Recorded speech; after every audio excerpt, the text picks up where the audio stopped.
Welcome education progress में मैं आपको आज एक्सेल में अटेंडेंस शीट बनाना सिखाऊंगा। तो अगर आप हमारे चैनल पे न्यू हैं तो हमारे चैनल को सब्सक्राइब कीजिए और हमारे चैनल को अपने फ्रेंड्स में भी शेयर कीजिए। तो चलते हैं हम अपने टॉपिक की तरफ। आज के टॉपिक में मैं आपको एक्सेल के ऊपर अटेंडेंस शीट का फॉर्मेट बताऊंगा कि आप अटेंडेंस शीट का फॉर्मेट कैसे बना सकते हैं।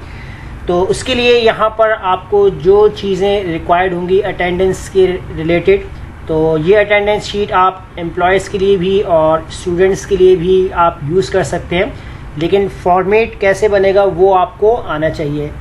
तो चलें स्टार्ट कर लेते हैं हम अपने फॉर्मेट को। सबसे पहले यहाँ पर हमारे पास जो हमारी आईडी होगी तो उसका एक कॉलम यहाँ पर हम बनाएंगे। तो मैंने हेडिंग डाल दी है आईडी, और इसके बाद मेरे पास यहाँ पर नेम्स के लिस्ट होगी, जो भी एम्प्लॉयज़ के होंगे या स्टूडेंट्स के नेम होंगे उनकी हम यहाँ पर लिस्ट ऐड करेंगे। अगर यहाँ हम स्टूडेंट्स की बात कर रहे हैं तो हम यहाँ पर जो है उनकी क्लास वगैरह भी ऐड कर देंगे। तो जैसे मैं स्टूडेंट के हवाले से बना लेता हूँ तो यहाँ मैंने क्लास ऐड कर दिए।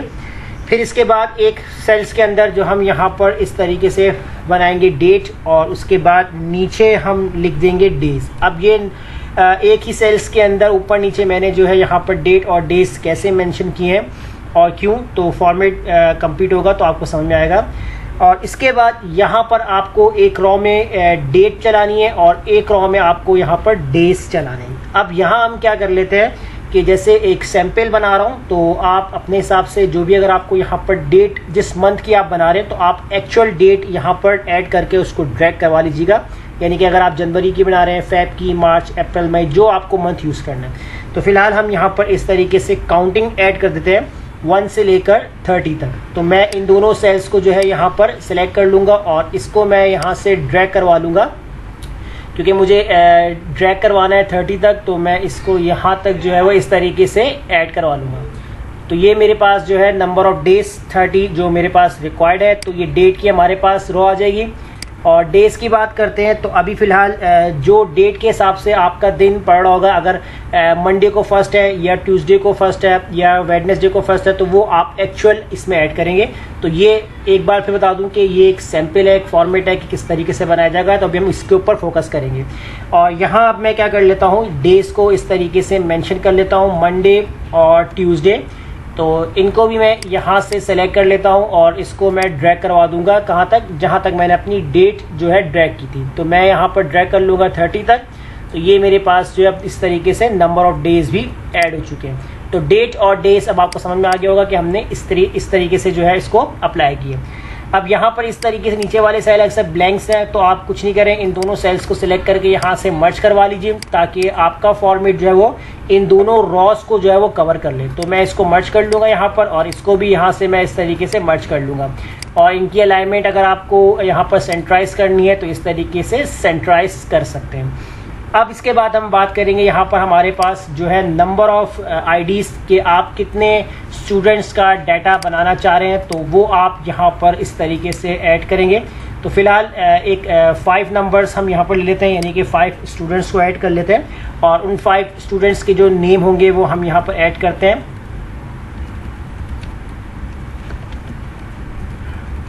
और ये हमने जो है अपने तमाम स्टूडेंट्स के नेम ऐड कर लिए हैं। क्लास कौन सी है, तो क्लास जो है यहाँ पर हम इस तरीके से ऐड करेंगे। तो मैं यहाँ पर Ctrl+C कॉपी कर लूँगा और तमाम सेल्स को सिलेक्ट करके Ctrl+D के साथ जो है वो मैं इस तरीके से कॉपी पेस्ट कर लूँगा, ताकि हमारी एक ही वैल्यू अगर आपको सब सेल के ऊपर पेस्ट करवाना होता है तो कॉपी करें और रेंज को सिलेक्ट करके Ctrl+D प्रेस कर दें, यानी कि डाउन। Ctrl+D आप प्रेस करेंगे तो तमाम एक ही वैल्यू जो है तमाम सेल्स के अंदर कॉपी पेस्ट हो जाएंगी। तो अब आप चाहे इसको भी अलाइनमेंट कर सकते हैं, सेंट्राइज करना है सेंट्राइज कर सकते हैं इस तरीके से।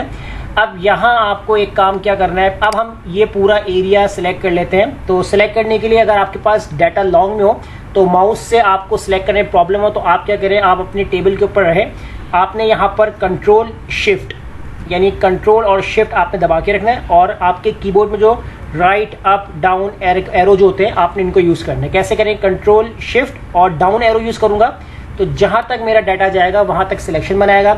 उसके बाद Ctrl+Shift राइट एरो, तो वहाँ तक मेरी सिलेक्शन होगी जहाँ तक मेरा डाटा बना हुआ है। और ये मैंने इसलिए सेलेक्ट किया है क्योंकि मुझे इस पूरे एरिया के ऊपर मुझे यहाँ बॉर्डर करना है। बॉर्डर अप्लाई किया तो देखें बॉर्डर आपके ऊपर अप्लाई हो चुका है। अब इसके ऊपर हमने ये काम इसलिए किया है क्योंकि हम अगर मैनुअल सेलेक्ट करते हैं तो वैसे भी सिलेक्ट कर सकते हैं। तो एक शॉर्ट की है कि आप कंट्रोल शिफ्ट की मदद से एरो को यूज़ करके आप अपने पूरे डाटा को सेलेक्ट कर सकते हैं। अब एक और काम हम यहाँ क्या करेंगे, जितनी भी हमारे पास यहाँ पर सैटरडे संडे का जो कॉलम आ रहा है हम यहाँ पर हाईलाइट करवा देंगे इसको किस तरीके से, जैसे आपने यहाँ पर जो है रेड कलर से जो है हाईलाइट करवा दिया कि यहाँ हमारे कोई भी अटेंडेंस नहीं लगानी। तो मैं यही फॉर्मेट यहाँ पर सिलेक्ट करूँगा सैटरडे टू संडे। तो मैं फ़िलहाल ये 2 दिन जो है इसमें इस तरीके से ऑफ रख रहा हूँ। और अगर आप खाली संडे ऑफ दिखाना चाहते हैं तो सिर्फ संडे वाले कॉलम को आपने हाईलाइट करवाना है। और अब मैं यहाँ पर इन दोनों को भी सिलेक्ट कर लूँगा क्योंकि देखिए पूरे मंथ की जो है वो आपके पास अटेंडेंस शीट है। तो मैं यहाँ पर इसको वीकली जो है इस तरीके से डिवाइड कर रहा हूँ क्योंकि हमारी जो अटेंडेंस होगी वो वीक वाइज होगी। तो 4 वीक्स के अंदर ये डिवाइड हो चुकी है। अब करना ये है कि इसके अंदर कि आप यहाँ पर इस तरीके से सेलेक्ट करें फर्स्ट वीक को। अब यहाँ अगर मैं इस तरीके से मैनुअल टाइप करता हूँ कि मैंने यहाँ पर P प्रेस किया और यहाँ पर मैंने A प्रेस कर दिया और फिर मैंने यहाँ पर P प्रेस किया, A प्रेस किया, तो ये हमारी शॉर्ट कीज़ है कि P मीन्स यानी आपका प्रेजेंट और A मीन्स आपका एब्सेंट हो गया। लेकिन यहाँ अगर हम ब्लैक एंड वाइट पे लिखते हैं तो टाइम लगेगा। इसमें क्या होगा कि हम अगर सर्च करना चाहें या इजीली देखना चाहें तो हमें थोड़ी सी प्रॉब्लम होगी। अगर हम इसको कलर में कर दें तो ज़्यादा इजी रहेगा। अब कलर में करने के लिए हमारे पास क्या तरीका है कि आप यहाँ से जाकर कलर्स को चेंज मत करें, क्योंकि एक तरीका तो ये है कि आप कलर्स चेंज कर सकते हैं, जो भी आपको कलर करना है ग्रीन, ब्लू, येलो, तो आप कर सकते हैं। लेकिन ये आपको हर टेक्स्ट के ऊपर अप्लाई करना पड़ेगा। तो आपने करें क्या, आप उतना एरिया सेलेक्ट कर लें। फिलहाल मैं फर्स्ट वीक के ऊपर काम कर रहा हूँ तो ये पूरा काम आपका पूरे मंथ के हिसाब से होगा, क्योंकि यही चीज़ मैं आपको बता दूं कि सैम्पल है, ये फॉर्मेट तैयार हो रहा है कि किस तरीके से आपको काम करना है। तो मैंने ये पूरा फर्स्ट वीक सिलेक्ट कर लिया। आप पूरे जो है वो यहाँ पर मंथ को सिलेक्ट करेंगे। तो उसके बाद आपके पास यहाँ ऑप्शन है कंडीशनल फॉर्मेटिंग। इस ऑप्शन में जाएंगे, हाईलाइट सेल्स रूल में जाकर यहाँ आपके पास ऑप्शन आ रहा है टेक्स्ट दैट कॉन्टेन्स।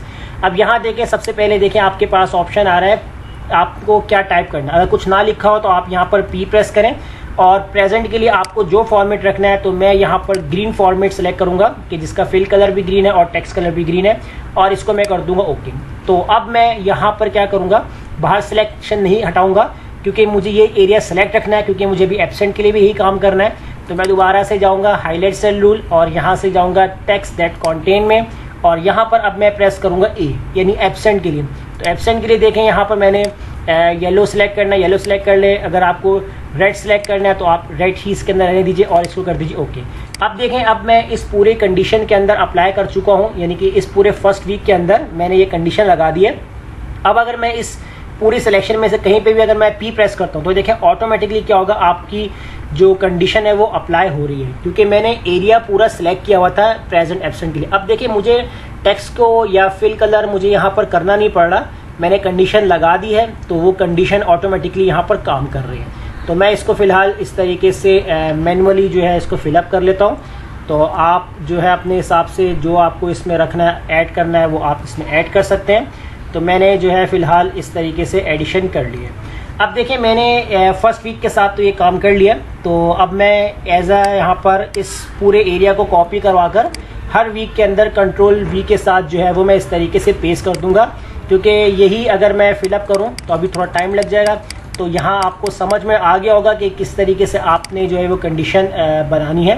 तो यहाँ आपको ये चीज़ देखनी। अच्छा, यहाँ हमारे पास जो है कंट्रोल V के साथ इस तरीके से ऐड हो रहा है। अच्छा, हम यहाँ एक गलती कर चुके हैं, कंट्रोल C डेज के अंदर भी हमने अप्लाई किया, तभी हमारा यहाँ पर संडे वाला कॉलम जो है वो रिमूव हो रहा था जैसे सैटरडे को। तो मैं कंट्रोल Z कर लेता हूँ यहाँ पर। तो इस तरीके से हम कंट्रोल Z कर लेंगे। तो यहाँ तक हम आ चुके हैं। तो ये जो डेज वाला एरिया ना, इसको आपने यहाँ से फ़िलहाल ऑल फॉर्मेट से रिमूव करना है, बॉर्डर दोबारा लगा देना। तो ये आपका जो है वो सेक्शन बन जाएगा मंडे टू फ्राइडे। तो ये आ गया, क्योंकि हमने डेज के ऊपर भी जो अटेंडेंस लगा दी थी, तो इसी वजह से जो है वहाँ पर सैटरडे वाले कॉलम को वो ख़त्म कर रहा था। तो हम यहाँ पर दोबारा से इसको कॉपी करते हैं और अब इसको जो है यहाँ पर हम पेस्ट कर देंगे। इस तरीके से हम इसको पेस्ट करते चले जाएंगे। और इसके बाद यहाँ पर भी हमने इसको कंट्रोल V के साथ पेस्ट कर देना है। और लास्ट के 2 कॉलम रह जाएंगे, तो कोई इशू नहीं है, आप कोई भी 2 कॉलम को यहाँ से कॉपी करवा कर यहाँ पर आप इनको पेस्ट करवा लीजिए। अब यहाँ तक तो आपको समझ में आ गया होगा, और ये एरिया आप सेलेक्ट कर लीजिए और इसको आपने मर्ज करना है और इधर आपने ऐड करना है डेट एंड डेज। तो हम यहाँ पर जो है डेट एंड डेज की जो हेडिंग डाल देंगे यहाँ पर डेट एंड डेज, और इसको अगर वर्टिकल लेकर आना है तो कैसे लेकर आएंगे, सेंट्राइज कर दीजिए। यहाँ ऑप्शंस के ऊपर आपने क्लिक करना है और इधर से आपने यहाँ पर अलाइनमेंट पे जाना है, और अलाइनमेंट पे जाने के बाद आपको यहाँ पर जो है वो इस तरीके से वर्टिकली अगर आपको लेके आना है तो वर्टिकली आप कैसे लेकर आएंगे यहाँ पर, तो ये आपके पास जो है टेक्स्ट की डायरेक्शन है कि आप टेक्स्ट को किस तरीके से रख सकते हैं। चले यहाँ से थोड़ा सा आपको डिफरेंट लगेगा तो आप यहाँ से रिमूव कर दीजिए। तो आप यहाँ पर जो है वो इनकी डायरेक्शन चेंज करने के लिए सबसे आसान तरीका अलाइनमेंट पे ओरिएंटेशन पे जाएं, तो यहाँ से आप एंगल वाइज जो है वो यहाँ से इसको मूव कर दीजिए। वहाँ से एंगल वाइज चेंज करेंगे तो वो 120-45 डिग्री के ऊपर होगा, यहाँ एक्चुअल आपको मिल जाएगा। तो वर्टिकली देखिए लॉन्ग टर्म में आ रहा है, यहाँ से अगर आप इसको टेक्स्ट अप पे कर देंगे तो वो इस तरीके से आपके पास डेट एंड डेज का जो टेक्स्ट है वो अप्लाई हो जाएगा। अब उसके बाद जो आपको यहाँ काम करना है कि अब ये तो आपकी एंट्री हो गई अटेंडेंस की, तो अब मैं यहाँ पर क्या कर लेता हूँ, इन दोनों सेल्स को सेलेक्ट करके मर्ज करवा लेता हूँ और इधर भी मैं इनको सेलेक्ट कर लेता हूँ और इसको भी मैं यहाँ पर मर्ज कर लूँगा। और यहाँ पर मुझे ऐड करना है टोटल प्रेजेंट, और फिर इसके बाद यहाँ पर आते हैं तो यहाँ हम लिखते हैं टोटल एब्सेंट, यानी कि मुझे टोटल प्रेजेंट भी काउंट करने और टोटल एब्सेंट भी मुझे काउंट करने हैं, और इस वाले एरिया को भी मैं यहाँ पर बॉर्डर कर दूंगा। अब टोटल प्रेजेंट कितने हैं उसके लिए हम यहाँ लगाते हैं formula equal count if. Count if का फॉर्मूला यूज़ करेंगे। रेंज के अंदर मैं क्या काम करूँगा, रेंज के अंदर इसी पूरी रॉ को मैं सेलेक्ट करूँगा यहाँ से, तो मैं यहाँ आ जाता हूँ और याद रखिएगा स्क्रॉल से कीजिएगा, अगर कहीं क्लिक कर दिया तो सेल आपका सेलेक्ट हो जाएगा। तो मैं यहाँ से सेलेक्ट कर लेता हूँ इस तरीके से। तो देखें माउस से भी कर सकता हूँ, अगर आपने क्लिक किया तो कंट्रोल शिफ्ट के साथ आपने राइट एरो प्रेस करना है, एक और बार राइट एरो प्रेस करते जाए तो इस तरीके से वो आपकी सिलेक्शन बनाता रहेगा। तो मैं यहाँ पर देखें इसकी राइट सिलेक्शन इस तरीके से बना चुका हूँ। तो ये आपका जो है वो जो एरिया है रेंज हमने सेलेक्ट कर लिया है, और अब मैं लगाऊंगा कॉमा। क्राइटेरिया की बात कर रहा है तो मैं डबल कोटेशन के अंदर यहाँ पर लिखूंगा P कोटेशन क्लोज और ब्रैकेट क्लोज, और इसके बाद मैं कर दूंगा यहाँ पर एंटर। जैसे ही मैं एंटर करूंगा तो देखें मेरे पास जो है यहाँ पर आ चुका है कि टोटल प्रेजेंट कितनी है 18। इसका मतलब है कि जो हमारा स्टूडेंट है हमाद उसकी मंथ के अंदर 18 प्रेजेंट है, और अगर आप काउंट करें 1 2 3 तो वो आपको यहाँ पर बता देगा कि आपकी एब्सेंट कितनी आ रही है। अब टोटल नंबर ऑफ प्रेजेंट और टोटल एब्सेंट जो है वो यहाँ पर आपके पास आ चुकी है, और इसको हम कर देंगे ड्रैग, और इस तरीके से यहाँ पर भी आते हैं इक्वल काउंट इफ का फॉर्मूला यूज़ करेंगे। तो रेंज के अंदर मैं यहाँ से सेलेक्ट करूँगा कंट्रोल शिफ्ट के साथ लेफ्ट एरो, ताकि आपकी जो सिलेक्शन है पूरी वो इस तरीके से सेलेक्ट हो जाए यहाँ पर।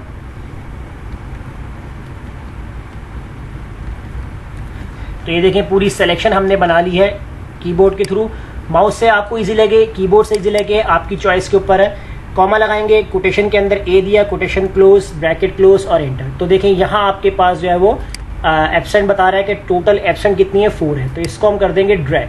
तो इस तरीके से हमारे पास नंबर ऑफ टोटल प्रेजेंट भी आ गए हैं और नंबर ऑफ टोटल आपके पास एब्सेंट भी आ चुके हैं। तो इस तरीके से पूरा एक फॉर्मेट बनाया जाता है एक्सेल के अंदर कि अटेंडेंस शीट का फॉर्मेट कैसे तैयार किया जाता है, वो मैंने आपको आज की क्लास में बता दी है। तो उम्मीद करता हूँ आपको ये क्लास ज़रूर समझ में आ गई होगी। अगर कोई प्रॉब्लम आती है तो कमेंट में लाजमी बताएं, ताकि आने वाली वीडियो में आपकी इस प्रॉब्लम को सॉल्व किया जाए। तब तक इजाज़त दीजिए, मिलते हैं अगली वीडियो में। शुक्रिया।